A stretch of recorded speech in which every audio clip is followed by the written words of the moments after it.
하나님은 유다에 알려지셨으며 그의 이름이 이스라엘에 크시도다. 그의 장막은 살렘에 있으며 그의 조소는 시온에 있도다. 거기에서 그가 화살과 방패와 칼과 전쟁을 없이 하셨도다.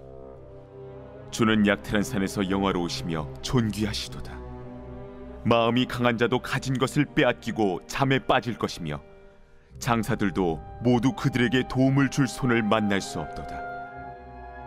야곱의 하나님이여, 주께서 꾸짖으심에 병거와 말이 다 깊이 잠들었나이다.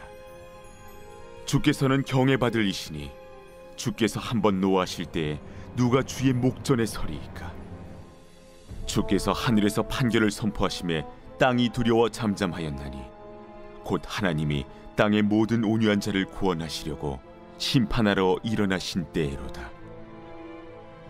진실로 사람의 노여움은 주를 찬송하게 될 것이요 그 남은 노여움은 주께서 금하시리이다. 너희는 여호와 너희 하나님께 서원하고 갚으라. 사방에 있는 모든 사람도 마땅히 경외할 이에게 예물을 드릴지로다. 그가 고관들의 길을 꺾으시리니 그는 세상의 왕들에게 두려움이시로다. 샬롬. 6월 17일 화요일 큐티온 기도로 시작하겠습니다. 하나님, 이 시간 주님의 음성을 듣기 위하여 이 자리에 나와왔습니다.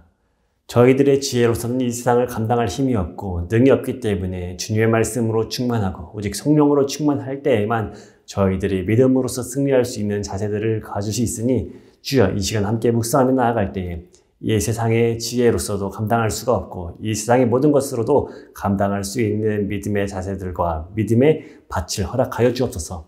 예수님의 이름으로 기도드립니다. 아멘. 오늘 함께 본 76편은 시온시라고 합니다. 대부분의 시온시는 찬양시의 형태를 갖추고 있습니다. 마찬가지로 이 시편에서도 찬양시적 요소가 드러나는데요. 이 시편은 시온에 계시는 하나님을 찬양하는데 무엇보다도 이 시편에서는 전쟁이라는 혼돈의 한 형태를 완전히 제압하시고 질서를 세우신 하나님을 찬양하고 있는 것을 볼 수가 있습니다. 시온은 하나님의 통치 결과가 백성에게 시각적으로 드러나는 공간입니다. 살렘이라는 별칭에서 드러나듯 시온은 하나님의 통치를 통해 평안을 누리는 것을 볼 수가 있습니다. 오늘 본문 또한 네 연으로 나눠서 볼 수가 있습니다. 먼저 첫 번째는 시온에 임재하신 하나님을 찬양하는 것을 볼 수가 있고, 두 번째 연에서는 용사이신 하나님을 찬양하고 있습니다. 그리고 세 번째 연에서는 온유한 자를 위해 재판관으로 서신 하나님을 볼 수가 있고, 네 번째 연에서는 하나님을 의지하라는 것을 볼 수가 있습니다. 첫 번째 연은 시온에 임재하신 하나님을 찬양합니다. 1절부터 2절은 시온은 하나님의 선택을 받은 특별한 장소로 언급됩니다. 1절에 유다와 이스라엘을 남유다와 북이스라엘을 의미하는 것이 아니라 한 민족을 가리키는 표현임을 볼 수가 있습니다. 즉 1절에서는 세상의 모든 민족 중에서도 이스라엘을 선택하신 하나님을 찬양하고 있고, 2절에서는 장막과 처소는 모두 성전을 가리키는 표현인데 처소는 아무도 알 수 없는 은밀한 장소 혹은 안전한 장소를 뜻하고 있습니다.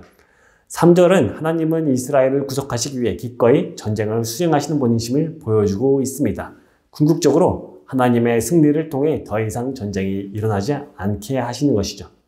두 번째 연입니다. 4절에 약탈하다라는 표현은 백성을 위한 전쟁, 즉 시온의 평안을 위협하는 모든 세력으로부터 하나님이 승리하신다라는 장면을 묘사하고 있습니다. 하나님은 전쟁에서 승리하심으로 자신의 왕되심을 드러내시는 분이심을 보여주고 있습니다. 5절에 와서는 어떠한 존재도 하나님을 이길 수 없음을 찬양하며 마음이 강한 자와 장사들도 결국엔 용사이신 하나님 앞에는 무너질 수밖에 없고 패배할 수밖에 없음을 이야기하고 있습니다. 6절에서 용사들이 패배할 수밖에 없는 이유를 설명하는데, 이는 하나님이 대적들을 꾸짖음으로 그들을 무기력하게 만드시기 때문임을 말하고 있습니다.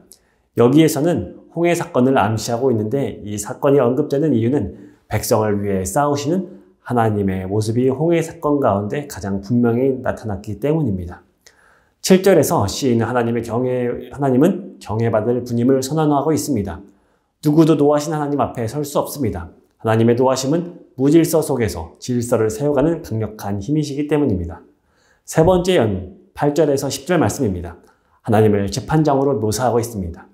8절은 하나님이 하늘에서 판결하시고 땅은 두려워한다라고 이야기를 하고 있습니다. 이는 하나님의 우주적 통치권과 함께 하나님과 피조물 사이의 절대적 차이를 드러내는 표현입니다. 즉, 피조물들이 하나님을 대적하는 모습이 얼마나 우습고 어리석은가를 보여주고 있습니다. 9절은 하나님의 재판이 누구를 위하는지를 보여줍니다.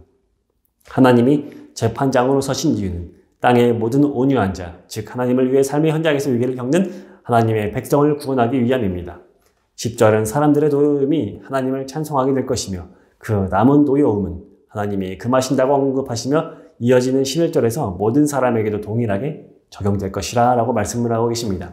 즉, 하나님의 강함은 대적들의 저항 의지를 완전히 꺾고 하나님 앞에 무릎 꿇게 할 것이라는 것입니다.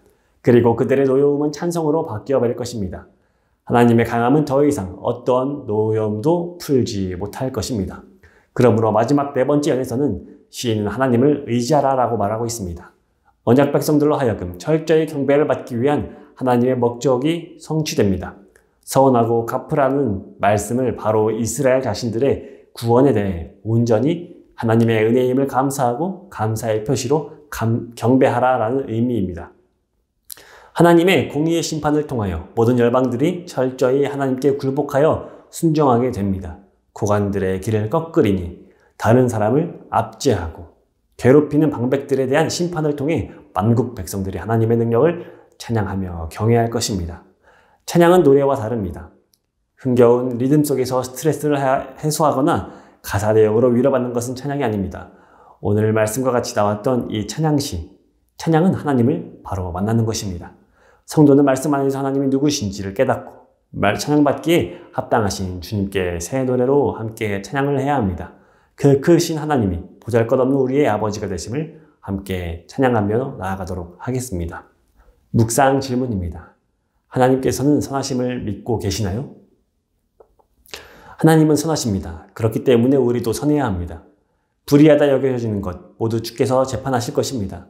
내가 선함을 잃고 자세까지 잃는다면 하나님을 따른다는 마음을 다 잃어버릴 수 있습니다. 내 믿음의 자세를 늘 견고히 지켜나가므로 선한 마음을 지켜나가다 보면 그 선이 결국에 우리가 더 선 가운데 견고해지도록 지켜줄 것입니다. 늘 선함으로 감사와 찬양으로 선함을 지켜나갈 수 있는 저와 청년들이 되기를 소망합니다. 함께 기도하겠습니다.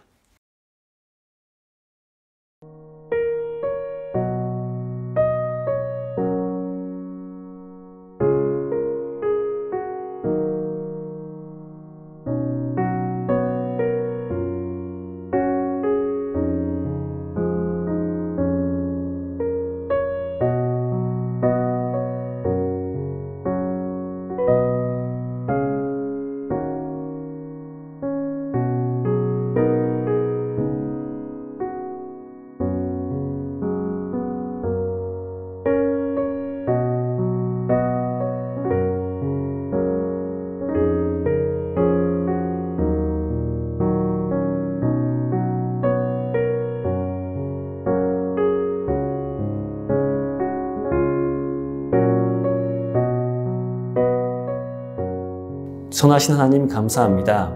악으로 선을 이기는 것이 아니라 선으로 모든 악으로부터 자유롭게 하셔서 믿음의 자녀들에게 지켜지게 하는 것이 자유, 평화, 사랑이게 하심을 감사드립니다. 선함이 우리의 면류관이 되어 믿음의 경주를 이어나갈 수 있도록 더 크게 주님을 사랑하게 하셔서 저희들의 신앙 고백에 늘 나는 아니요 주님이 일하셨습니다 라는 믿음의 고백이 나올 수 있도록 늘 저희들의 심령을 붙들어 주옵소서. 예수님의 이름으로 기도드립니다. 아멘. 여러분 화요일입니다. 화이팅!